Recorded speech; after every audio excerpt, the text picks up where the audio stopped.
EQU by ChoiceCenter Leadership University is where emotional intelligence meets extraordinary results.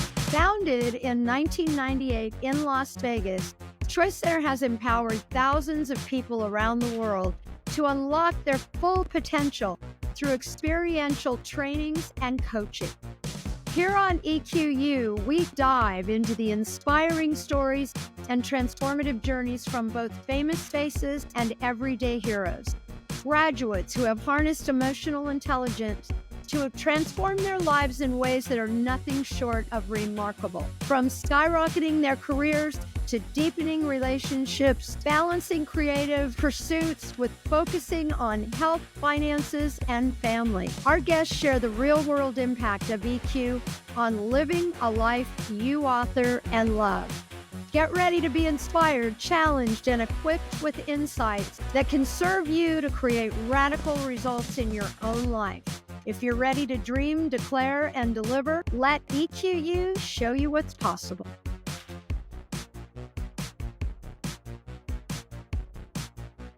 Welcome to EQU, the official podcast of ChoiceCenter Leadership University, where we explore how emotional intelligence creates life-changing experiences and results. With each episode, we bring you powerful stories from people who have transformed their lives and the lives of others through EQ. Today, our guest is truly someone special, someone who spent decades guiding people to unlock abundance, break through limitations, and create the extraordinary. And also someone who has been with ChoiceCenter since the beginning, all 27 years. He started with LV7. Wow, I can't wait. And before we dive in, listeners, please take a moment to like, subscribe, and follow so you never miss an episode. We also share much gratitude for those who take the time to leave us a review and a 5-star rating. It all helps us reach a broader audience and increase the impact of EQU. You can find us on all your favorite podcast platforms. A complete list is found on choicecenter.com. And now, on with the show, Rob. Okay, our guest today is a world-renowned transformational trainer, an expert in emotional intelligence, mindset mastery, and leadership development. For over 30 years, Chris Lee has coached and trained thousands of people worldwide, empowering them with the tools to achieve extraordinary results in their relationships, careers, and personal growth. That includes his work at ChoiceCenter Leadership University, where he has been our friend and partner since 1998, delivering our breakthrough and abundance and prosperity trainings. Chris has a degree in psychology and communications from Northeastern University. He trains in 2 languages, both English and Spanish. He's the author of Transform Your Life, 10 Principles of Abundance and Prosperity. From coaching global leaders to appearing on top podcasts, Chris is known for his ability to shift perspectives and inspire lasting transformation. Chris Lee, welcome to EQU. Hi, what a pleasure to be here. I'm so excited, and thank you for inviting me. Oh my gosh, yes. Welcome to EQU. I love that we have you on the show today, Chris. You know, our listeners and graduates from all these years and around the globe just adore you. And, you know, there's also people listening who are considering coming to ChoiceCenter. So for those who may not know you, let's give them a little intro to who you are. So share with us where you grew up, where'd you go to school, how'd you become so darn proficient in Spanish? Well, I'm from New York originally. I was born in Long Island, and when I was a year old, moved to San Juan, Puerto Rico with my family, and spent the first 18 years of my life in Puerto Rico. So I consider myself Puerto Rican, even though I was born in New York. And then went to college in Boston at Northeastern University. Go Huskies, very proud. And while I was in college, I found out about this emotional intelligence experience, and that gave me the opportunity to participate and find out what all this was about. And so that's where I started the beginning of my journey in transformation. And it was through that I, of course, discovered these life-changing tools and principles that had been part of my life every day. And not only has it transformed my life, but my family's life and the lives of so many people, as you all know, for the last 37 years. So here I am at 59 and still more excited actually than I've ever been about this. Well, Chris, share with us, how were you introduced to these trainings? Well, a friend of mine had done the trainings and I was very happy for her. Her name is Suzanne Stroh, and she was the heiress of Stroh's Brewery, which, if you know anything about beers and brewery, Stroh's used to be a massive beer brand. And Suzanne Stroh had done the workshops and started pursuing me about the process. And a lot of times when you don't know about something and you're fearful and it's completely out of your radar, I was very resistant to what she was sharing with me, even though I was very happy for her because I really believe she needed it. So I was judgment of her. And I was like, well, it must be something rich people do, or people that are, in that world. I was a student that was living on campus. And then I moved to Puerto Rico. And it was during that time I was in Puerto Rico that she continued to what I felt was harass me about this. She would send her friends to call me. I'm like, are y'all ganging up on me? What's going on here? And it took her about a year and a half to convince me. And what convinced me wasn't even what she said, was I witnessed her transformation. I witnessed what she created, and I was blown away by it. She started to take responsibility for her life. She was in a solid relationship. She was confident. And the most beautiful thing is the way she navigated through life's changes, because life is always constantly throwing things at us. It was graceful. It was empowering. What was once the most reactive person to me now was the most calm and proactive person. And so I was like, okay, between her having her confidence back, creating her own business and not depending on her parents, which I was very impressed by, solid relationship, and handling challenges in an empowering way, I knew I didn't have any of those things. So I was like, when's that thing? I'll go. And it turns out that it happened to be during one of my co-ops in Puerto Rico. So it took me flying from sunny San Juan, Puerto Rico, February 1988, to Boston, Massachusetts, in the middle of this massive winter storm. And that was the beginning of my transformation. So, Chris, as you went through your own discovery, breakthrough, and then, of course, the leadership process, what did you discover about yourself, and what is it that transformed for you? Well, I discovered that I wasn't a tree, because I thought that the way I was how I was going to be for the rest of my life. You know how a tree can't move itself? A tree can't get up and move and relocate, and a tree can't reinvent itself. A tree is a tree. So in the workshop, I discovered that I could be who I wanted to be, and I could reinvent myself. And the low self-worth, low self-esteem, bullied child who felt that he wasn't good enough, I was able to reinvent into someone with confidence and self-love and someone who could trust people. And so I discovered that by the very simple fact that in the workshop, you're able to uncover and redesign your limiting beliefs. And I had a million, and we all do. We all have limiting beliefs about ourselves, about our bodies, about our abilities, about life, about money, you name it. And I had all of them. It was kind of like when some people read the symptoms of every disease and people go, I have that. Well, every time people would share in the training about their limiting belief, I'm like, got it, got it, got it. I was like, am I the only one who has all these things? And it turns out that everybody had them. And it was really refreshing to realize that we live in our heads, right? Like everything happens through your head. So in my head, I thought, oh my God, if people only knew, what I really was. So I had a belief that I was the worst. I had a belief that I wasn't good enough. And the other thing that I was able to uncover in the training is we all come to this world as this beautiful masterpiece, a diamond. And every child comes to the world with all of the information and the qualities and the superpowers that you need to navigate through life, and not just navigate, but thrive through life. And when you think of the joy and the passion and the self-worth of a child, that's all of us. I thought for some reason that died in me. And what I learned through discovery and especially through breakthrough, it wasn't that it died. My confidence didn't die. My joy didn't die. What happened is it got covered up by limiting beliefs and fears. So through discovery, I was able to discover how I viewed the world and my beliefs about myself and how I related in it. But in breakthroughs was where I was able to literally dismantle piece by piece every limiting belief I had about myself, and every limiting belief I had about others, because the message that came through for me is that the power and the key to all success is relationships. And I had zero. Like, I had one friend, Suzanne, and I had a couple of others, and they were shallow friends. Like, I didn't let people in because I had so many self-judgments and self-limiting beliefs. And I had lots of judgments and limiting beliefs about others. And in Breakthrough specifically, I was able to replace self-judgment with self-love and judgment of others with unconditional love.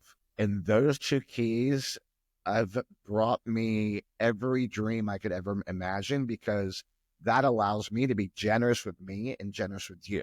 And so I go through life thinking, what can I contribute versus how do I defend myself, or how do I protect myself from the situation? So we've all heard the term fight, freeze, or flight. I was living that 24/7. And for the first time in my life, I felt comfortable in my own skin through Breakthrough. And leadership was, let's put this in your DNA. Let's practice this. Let's have this be a way of life. Because remember, I'd spent I'll say 20, not 22, because the first 2 years I was like this vibrant, passionate soul that I am now. And that got covered up and made wrong. But I spent 20 years perfecting the art of fear, perfecting the art of judgment, perfecting the art of self-hate.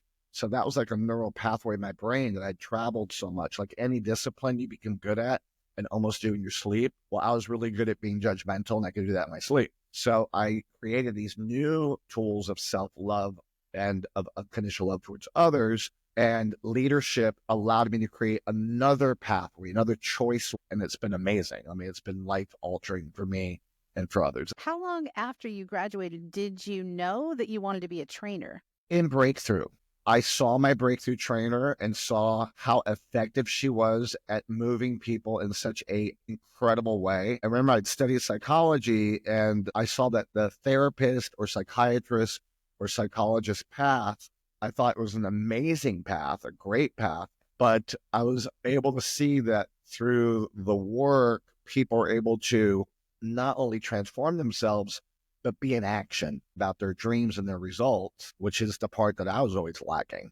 There's a place for psychology and therapy. I think it's really important for one-on-one work and, deeper dives. But this process is a coaching environment, a leadership environment, which was exactly what I needed, so that it allowed me to really visualize myself as a trainer. I was like, I want to do that. That's what I want to do for the rest of my life.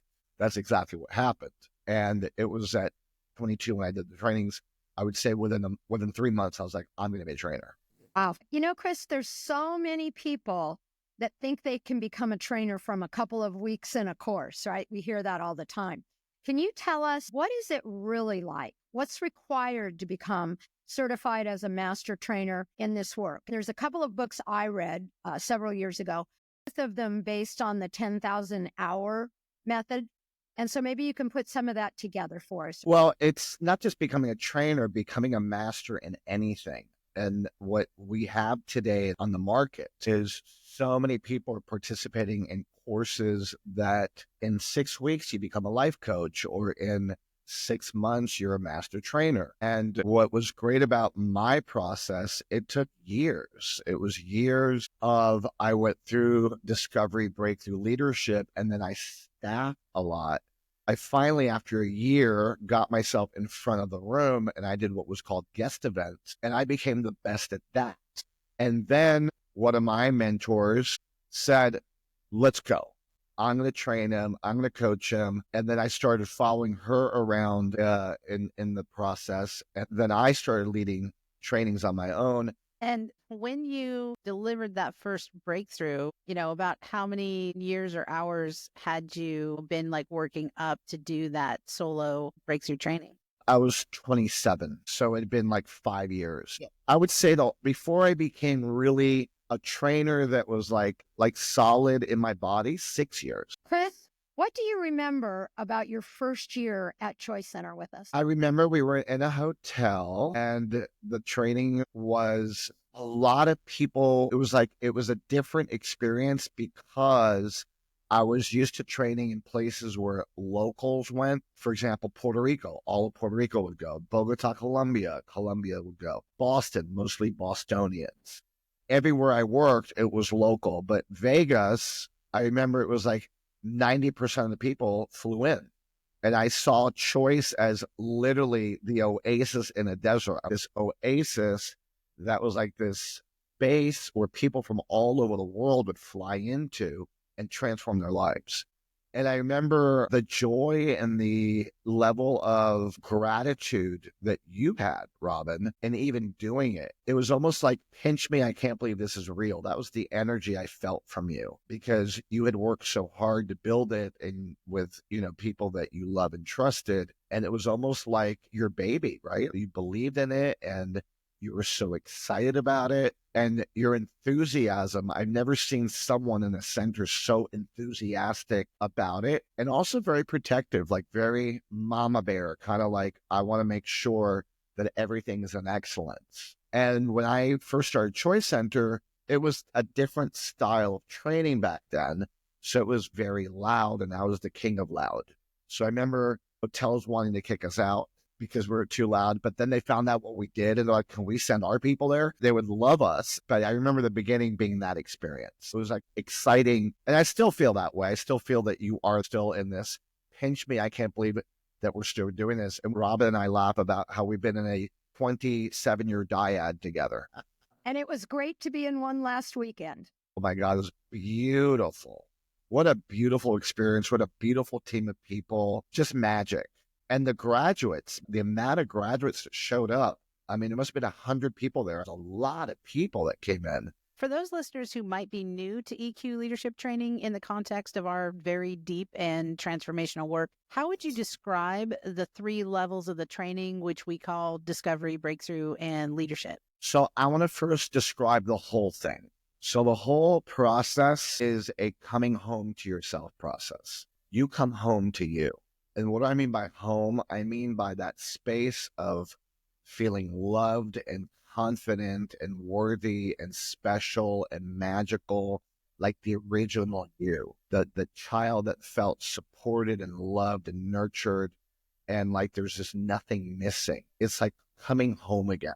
That to me is the process. Now, discovery is the beginning of the journey, and it's a 4-day process where you start understanding the different distinctions of transformation. Distinctions like responsibility and commitment and vision and just authenticity.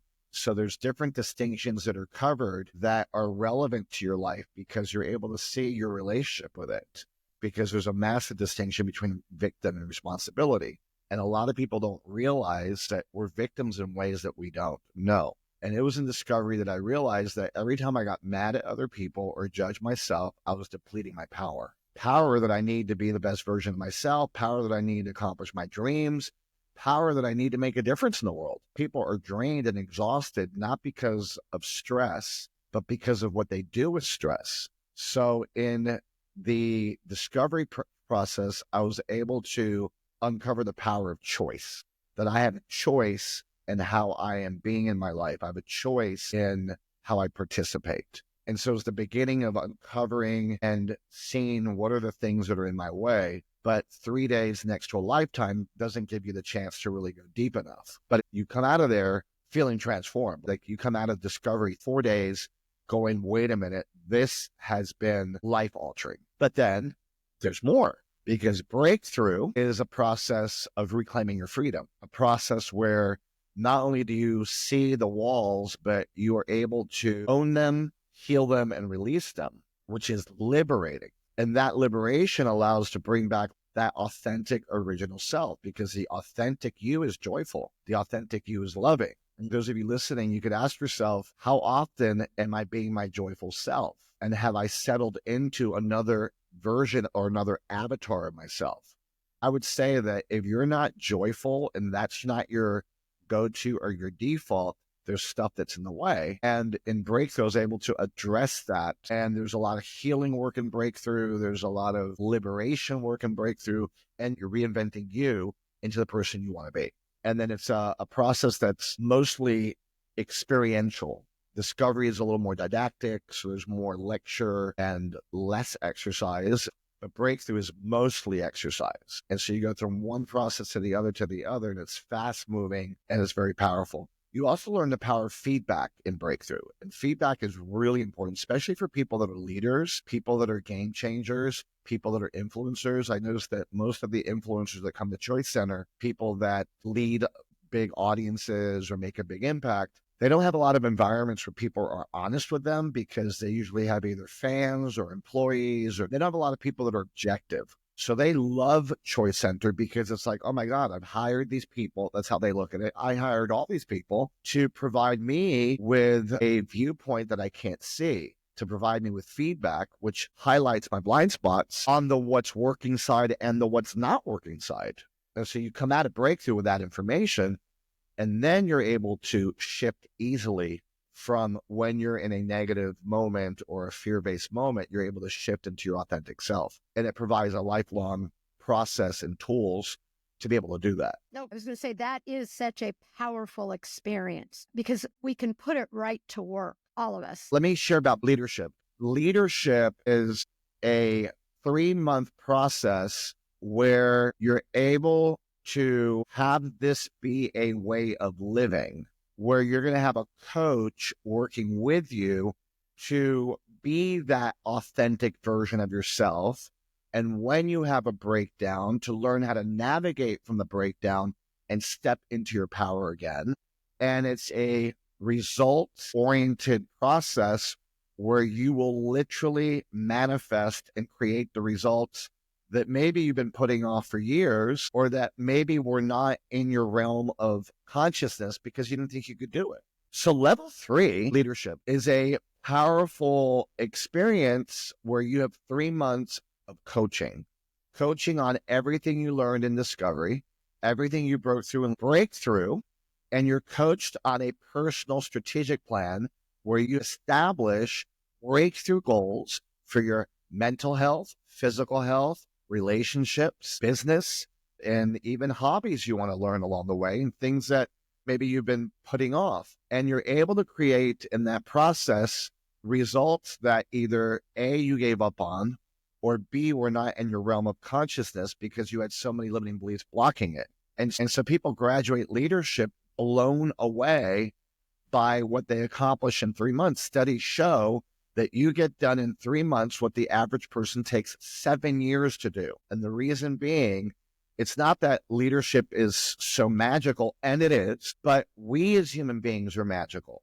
And when we're in the right environment with the right coaching, we could do anything. And I exceeded my vision and exceeded my goals during my leadership process, because not only did I create the goals that I wanted, I created also my favorite, unexpected, magical results that were like, wow, where did that come from? But of course, the law of attraction is real. When you shift yourself and you shift what you put out into the world, what comes back is shifted. And I was coached on that through the process in leadership, and also coached on how to live this every single day of my life and create a platform for the rest of my life. I could go on forever about leadership because that really is my favorite part of the whole process, because discovery was amazing. It opened up doors. Breakthrough blew the doors wide open, but leadership allowed me to step into my new life and to curate the life that I've always dreamed of, not just based on concept and philosophy, but based on actions and results. So leadership is, for me, the most valuable part of this whole process, because it's through the leadership program and the 3 months of coaching that allows you to take what you learned in discovery and breakthrough and have it be sustainable in your daily life. And it's not only sustainable, but what you learned is duplicatable. You're able to duplicate what you created for yourself. And those are two very powerful things, because many times, and this is what I love about Choice Center, and I haven't seen much in other processes I've participated since, and I've spent a lot of money on different journeys and opportunities, is the follow-up. Most companies have seminars that are amazing, but then after the seminar, how do I integrate it into my life? And so leadership is the integration process. And one of the ways that you learn to integrate it is learning the art of enrolling. The art of enrolling is you becoming a person that has the power to inspire people into their vision or inspire people into your vision, whether it's a business or a relationship or anything that matters to you. You're able to inspire. The difference between enrolling and persuading or convincing or selling is that when you are enrolling, you're leading by the value for the other person. And when you're trying to convince someone of something, it's more about your own value and how you see it for yourself. And so when you use enrolling into creating a business or creating an investor or inspiring people to be in a relationship with you, you're tapping into the benefit that you are for other people, or that what you're offering is a benefit to them. And that has been life-changing. The most powerful tool from this whole process is the art of enrolling and becoming an enrolling leader. And that's been very powerful. Thank you. You know, everybody today wants to be an influencer. And so I look at it as it's the art of enrolling and influencing people. Chris, who would you say the trainings are best designed for? Wonderful question. This is something that I've been in for years. And I believe the trainings are designed for people that either are leaders already in their lives, already successful, already mastering what it is that they are committed to, whether it's business or sports or entertainment, whatever domain they're in. These are masters at that. And they find an environment at Choice Center where they're able to level themselves up in a very objective place where they're able to see what they can't see and know what they don't know, or what they don't know that they don't know, which opens up a whole world for them in their careers and their personal lives. So leaders love our workshops. I've never seen someone who's a leader who truly authentically embodies leadership at the end go, oh, that was a waste of time. They're saying, I've done everything under the sun. This by far exceeds everything I've done before. And I heard that just last weekend. So someone who's already a leader, that is someone that will absolutely benefit from the workshop. Also, it's beneficial for someone who may have been a leader in the past or was confident and courageous and had that within them, and something along the way dimmed their light or dimmed their enthusiasm. So they had it within them, that leadership commitment, and they had done it in the past. But something happened where that light got dimmed, and they're like, I want to get me back. I want to get my power back. I want to get my leadership back. And so they go in with a clear intention of doing that. The training is for people whose lives are already working, people who have the ability to make a choice, people who have the space to dedicate it to themselves, and people that are absolutely committed to being the best version of themselves, that aren't going to argue for their limitations, but are going to be excited to be held to the highest version of themselves. And people who also want to have the biggest results possible in their life, that want to amplify or level up their results. And finally, the third thing I would say is people who want to make a difference, that are clear that it's all of us or none of us, and people that want to use their platforms or their talents or whatever it is that they're committed to impacting and enrolling and influencing others. Because that to me is the most beautiful thing when I see my students win Emmy Awards or start the business of their dreams or become the #1 poker player in the world, or finally, after years of being alone, manifesting their soulmates and falling in love. And I can't tell you how many weddings I've been invited to. I'm actually going to one in a couple of days, and I'm excited because it's just great to see our students accomplish dreams. And we see that at Choice Center all the time. You've been doing this for 7 years, like you said. What are some of the common themes that you hear in the room as reasons why people enroll? What are those top things that maybe the majority of people come in seeking or looking for? I believe that what has people enroll at the end of the day is not an external reason. It's not to make more money or to have more time or to be more successful. I think it comes down to people want to feel peace, want to feel joy, want to feel self-confident, want to feel empowered. Because what happens is life has become so fast and there's so much technology. And the more technology, the more impersonal it becomes. and then people don't talk anymore. And I read something that human beings need at least 5 hugs a day, or else their body goes into a state of sadness, and that sadness can lead it to depression. Now, I don't know how valid that study is, but I do know we all need contact. And I do know that there's this beautiful thing that occurs when people come into a room of leaders, and the synergy that occurs in that process.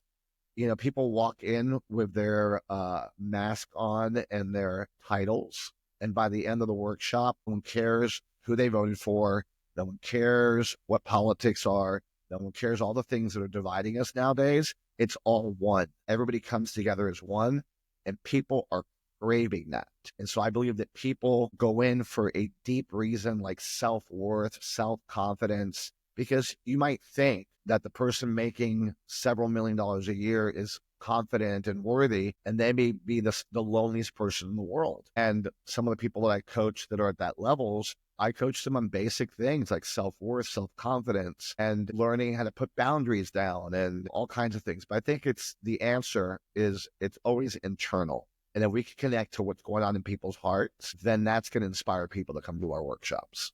Well, you've literally trained hundreds of thousands of people around the world in English and Spanish. So no matter the language or the culture where they've been raised, what are the most common limiting beliefs or barriers to success and personal freedom that you find people are challenged by in their life? Great question. When you start peeling the layers of the onion, it comes down to 2 things.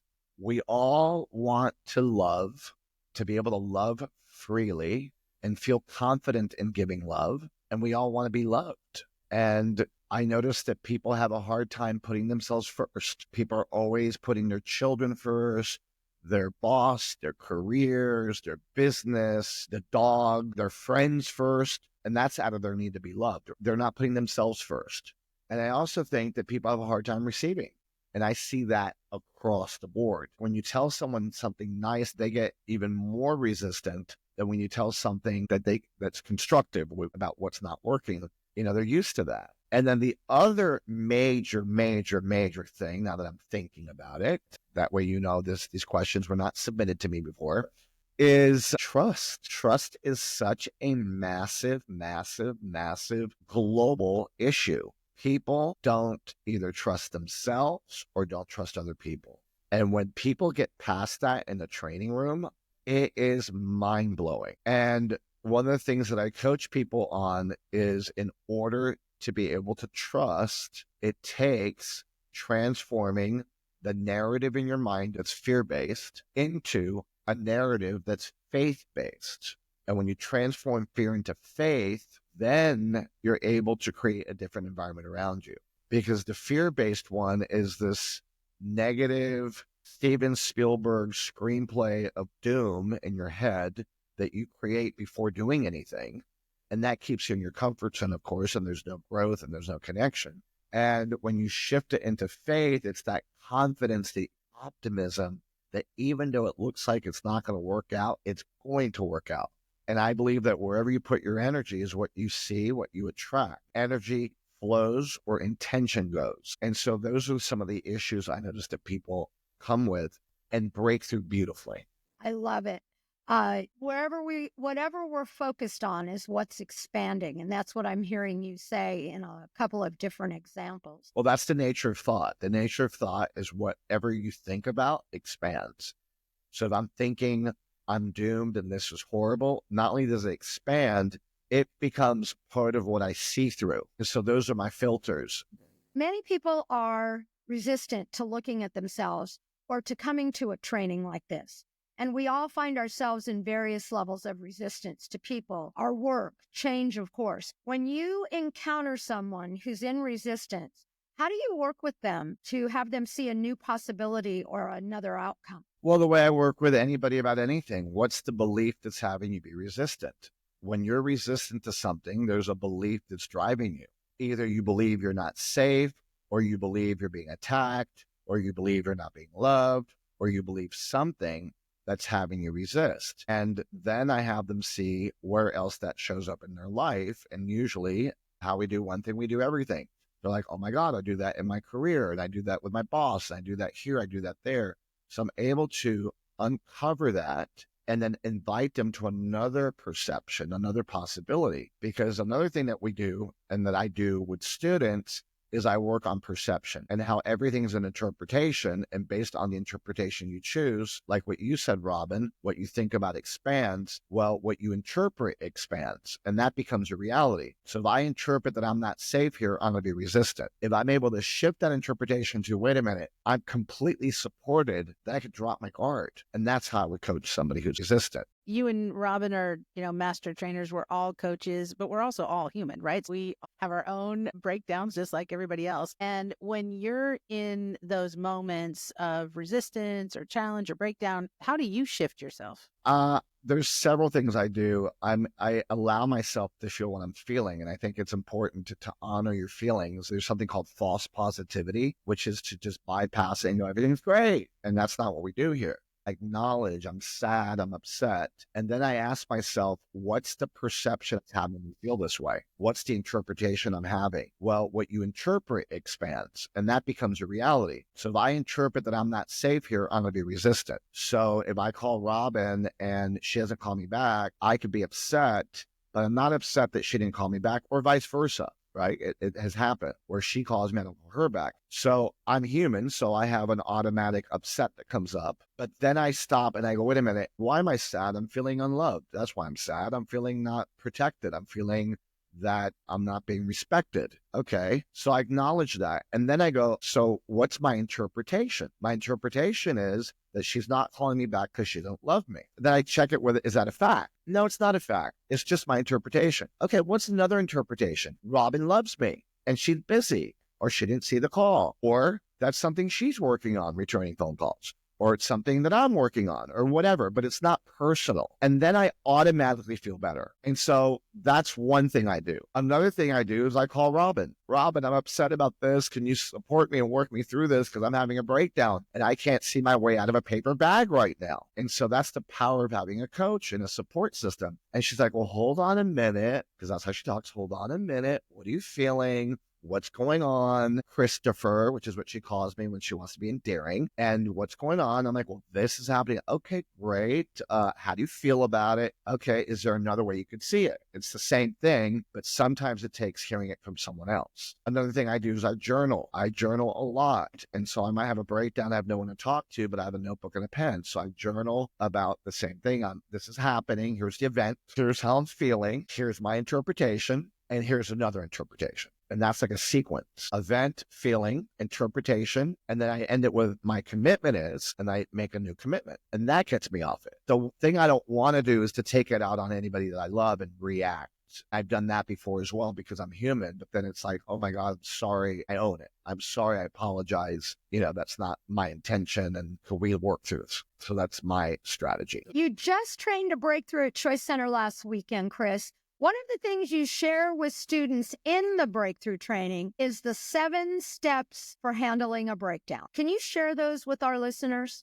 Absolutely. These steps are magical. These steps are amazing. And it's similar to what I was sharing with you. There's a breakdown. First of all, let's describe what a breakdown is. A breakdown is when things that you expect don't happen, and that happens a lot. A breakdown is when you promise something you don't deliver. A breakdown is when life throws a curveball. So those things happen all the time. And usually what we do is we react to it. And so the first step that I coach in terms of handling a breakdown is to acknowledge it in a positive way. Acknowledging is, got into a car accident. Yes. Even though I'm angry, I give it a yes. Why yes? Because it forces me to choose an empowering viewpoint of the situation versus what I want to automatically do, which is to react and be upset. So first step is to acknowledge the breakdown in a positive way. I promised to lose 10 pounds. I gained 20. Yes. It just takes me out of the drama. And so I give it a yes because I say that every breakdown is a blessing. So that's the first step. The second step is to take ownership for the breakdown. Take full ownership. That means responsibility. So when I take ownership and responsibility, I'm not blaming anybody. I'm asking myself, how did I co-create this? If I did, and what was missing, and what could I provided? Or if I have nothing to do with this, how could I perceive this in an empowering way? And so those two things are important because, for example, if someone breaks up with me and I didn't do anything, it wasn't me, they just said they don't want to be with me anymore, I'm going to ask myself, how did I co-create this? Is there something I could have done different in that relationship? Or should I pay attention to the warning signs, etc.? And then I ask myself, how could I interpret this in a way that doesn't bring me down? Okay, well, they moved on and there's other people and I still matter. I'm beautiful. It's their loss. There's so many different ways I can interpret this in a way that is empowering versus I'm no good, which is what we tend to do. So that's the second step. The third step is process your emotions. Process your emotions is release, whether it's journal, do the steps I did earlier. What's the event? My relationship ended. How do I feel? Devastated and sad. I acknowledge my feeling. What's the interpretation that leads me to feeling that way, that I'm not good enough, they don't love me? What's a new interpretation? And a new interpretation is that I do matter. So those are things I do when I process emotion and or cry, journal, call a friend. These are all ways of processing emotions. The fourth step is to forgive, because if you don't forgive yourself, if you need to, or others, you carry that negative energy with you into the future. And we don't want your ex on the back. As a matter of fact, don't call him your ex, call him the ex. You don't want to claim it. It's the ex, the problem, the bankruptcy, not my bankruptcy. So forgiveness is the fourth step. When I forgive myself, I'm free. When I forgive others, I'm free. And if you want deep dive work on forgiveness, wait till breakthrough. Most beautiful forgiveness process I have ever experienced. Yes. Truly, it's liberating. So that's the fourth step. Fifth step, make a new commitment. Making a new commitment is declaring what is your commitment by when. What by when, who by when, what specific thing by when. So if it's sales, I declare that within the next month, I'm going to sell $8,000. If it's a relationship that I'm in and I want to create a better relationship, within the next month, I will have these dates or these beautiful, magical evenings. Whatever it is, you make a new commitment and put a timeline and actually put a why to it.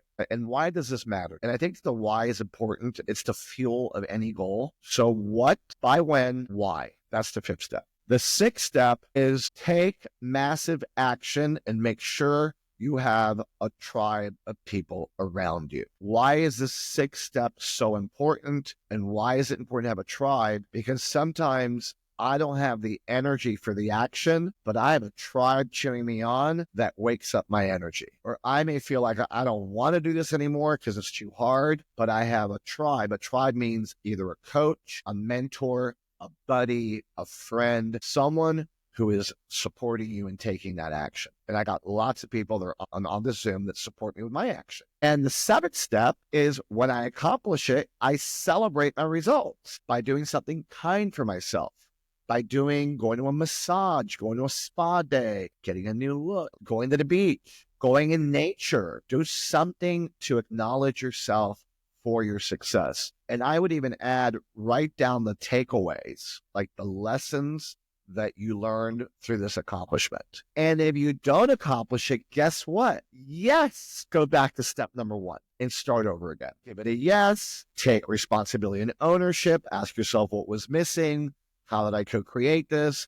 Or how could I interpret this in an empowering way? Third step, process my emotion. Let it go, let it go, let it go. Forgiveness, forgive, forgive, forgive. Fifth step, make a new commitment. Sixth step, massive action. Seventh step, celebrate the results. And sometimes we need to do that over and over until we land it because it takes persistence. Beautiful. You also deliver one of our most popular trainings called Abundance and Prosperity. Can you share with us what that training is all about? Abundance is where you access and tap into your already existing abundance. That's your birthright. That is a part of how you came into the world as a massive manifestation of abundance. The fact that you made it to your birth statistically is almost impossible when you think about all the process that it takes to be born. You are a miracle itself. And so abundance is about tapping into that and realizing we are already abundant. And abundance is an attitude of gratitude.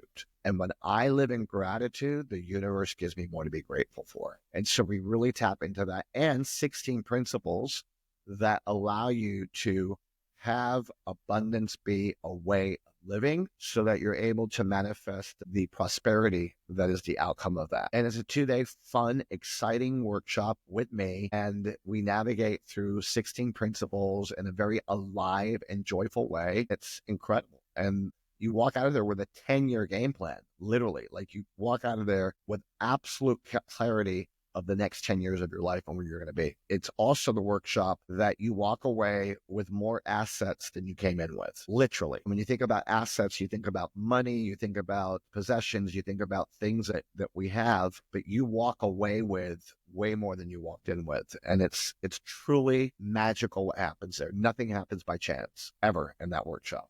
And you've all been in it and you know what I'm talking about. It all is incredible how it happens. And that's where you learn how to really channel in the law of attraction, which a lot of people have tried to simplify it. Think of a diamond. There it is. That's not the law of attraction. Think of a car. There it is. No, the law of attraction is more like the movie Field of Dreams. Build the environment and it will come. So build the environment of abundance within yourself and everything that you dream of will come your way without you trying to scheme it or manipulate it or force it. Because the minute you have to have something, you energize the opposite. Could you imagine? I have to date you. You'll run. You're like, oh my God, this person's needy. I can't be with that person. Or I need the job, please. So when you have to have something, you energize the opposite. Abundance is fabulous. It's so popular every year. We do it, at least at the end of the year, we do it at the holidays, and everybody goes out just ready to go give bigger than they've ever given because they've just received all the, how do I live like this? And it's a great plan and a roadmap. Chris, we have a set of EQ quickfire questions we like to ask our guests each week as we come into the final moments of the show. Are you ready to play our quickfire? Bring it on. Chris, what is your contract? I'm a powerful, passionate, free man. I love it. Now, earlier in the show, you said the key to all success is relationships. What would you say is the key to developing and sustaining really healthy and supportive relationships? Self-worth, self-love, and also unconditional love towards others. If I have judgments about myself, I cannot be in a relationship with you because I'm holding me back. And I have judgments of you, that's not going to allow me to be in a relationship. So really keeping that in check.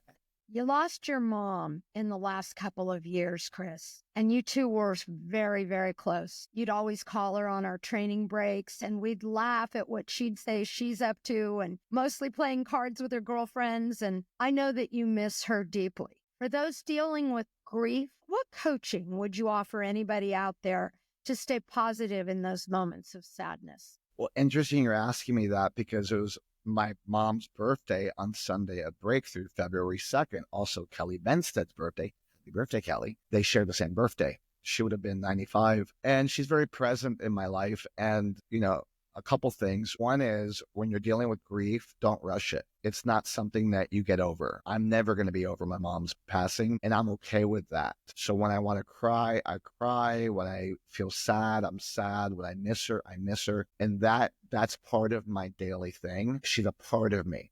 The second thing is people don't leave us, especially people that are that close. They're a part of us. So I have my mom with me all the time, and I close my eyes, I see her, and I talk to her. And she's a part of my life. I'm not embarrassed about that. And the other thing is live a life that the person who passed would be proud. Do the things that would make them proud. I know my mom was really proud of what I became and who I am today and the difference I make for people. And she always told me that.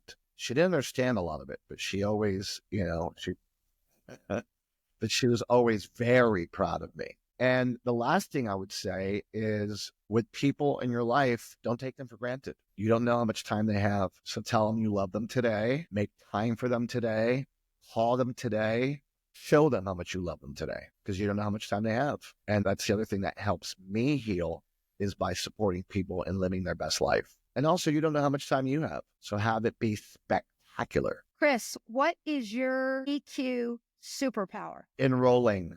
Yes. everywhere I go, Starbucks, Coffee Bean, restaurants, everywhere I go, I get the VIP treatment. And that's because I treat people like they're VIP. So I'm always enrolling people with beautiful energy, with love and joy. And it's because I'm grateful that I'm able to be alive. I'm grateful to be here. And I'm grateful for people. I love people. And I'm actually very interested in people. To be enrolling is to not try to be interesting, but be interested. And I'm always fascinated by people. And the other superpower, if I could have a second one, I'm able to see people and connect to people and see where they are. And I'm able to support people where they are and empower them to get to where they want to be. Chris, we wrap up each episode inspired by the wisdom of our guests, and we offer our graduates and listeners an EQ stretch challenge to complete before the next episode. Well, awesome. Yes, and we would love for you to spontaneously design a stretch for us, Chris, right here on the spot. What's a breakthrough level stretch you'd like to challenge our graduate base and their guests to take on now? I would love people to feed 100 homeless people without spending Woo! a penny. Can't be any of your own money. And so feed 100 people. I love it. All right, we'll accept that. We'll take that on. Everybody get out there without spending any of your own money. Go feed 100 homeless people and then come tell us how you did it and what your experience was. Chris wants to hear, we want to hear. So be sure to tell us in the comments and use hashtag EQU challenge to let us know what you created out there. And by the way, I do that all the time where I live. So it gets cold in Florida, 65 degrees. That's cold. And so I get blankets and I go to Costco and I get food, and my assistant, we literally go out like on a mission to feed people. And it's so much fun.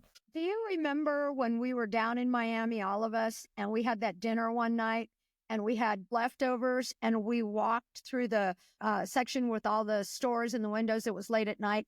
And we were giving the leftover food to the people that were literally sleeping in those doorways. And people thought we were crazy. All dressed up too. It was amazing. Yes. Yeah. Yes. And it was a blast. Is there anything we haven't covered today that you'd love to share with our listeners? Yes. There's one thing I want to add. Many times as we are enrolling people in trainings, we're enrolling people in the outcomes that they can create, which is a beautiful thing. But we don't ever think about the outcomes they won't be creating. Because if I think about my life and where it would be had I not done this, there's a lot of outcomes that would have happened in my life that are not favorable. Because when we hang on to our limiting beliefs and we don't allow ourselves to be coached, then we have a very fixed way of living. And that way of living usually honors your ego, which is needing to be right, needing to look good, needing to be in control, and avoiding domination and avoiding your pain and feelings. So that was me. I always wanted to be right. I always wanted to look good. I always wanted to be in control. And so because my angel stood for me for a year and a half to be in this work, I've been able to live a life beyond being right. And it has opened up the world for me. I live in a world beyond being in control, and that's allowed me to trust others.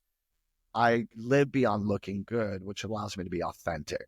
And so when we inspire people, it's important for them to understand also not only what are you going to be acquiring, but what you'll be dropping off and leaving. And that's the one thing I wanted to say.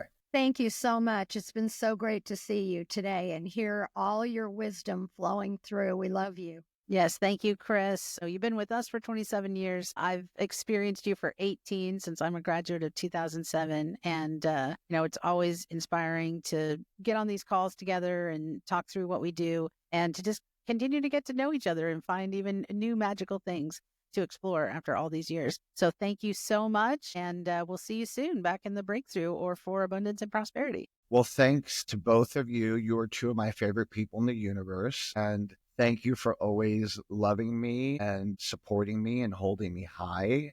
You are my support system, and we've navigated through all kinds of things beautifully together, and just such a testament of the work that we do. Corrine, you're one of the most integrous people I've ever met. You are integrity, you are heart, you are love. You're an incredible daughter, friend, sister, leader, coach, and I have nothing but respect and admiration and love for you. And Robin, you're my twin. And, I feel like we've been in this work together and that God put us together. Like there's something to this relationship that's beyond just friends and work, your family. And I'm just so inspired by how you stand in the middle of whatever day after day. And you are a living example of what it is to live your vision. And that's inspiring. So I love you both. And thank you for having me on the podcast. Thank you, Chris. We love we'll see you you. soon. Bye. Bye to everyone watching. New episodes of EQU release every Tuesday on Apple Podcasts, Spotify, YouTube, Podbean, and ChoiceCenter.com. See you next week.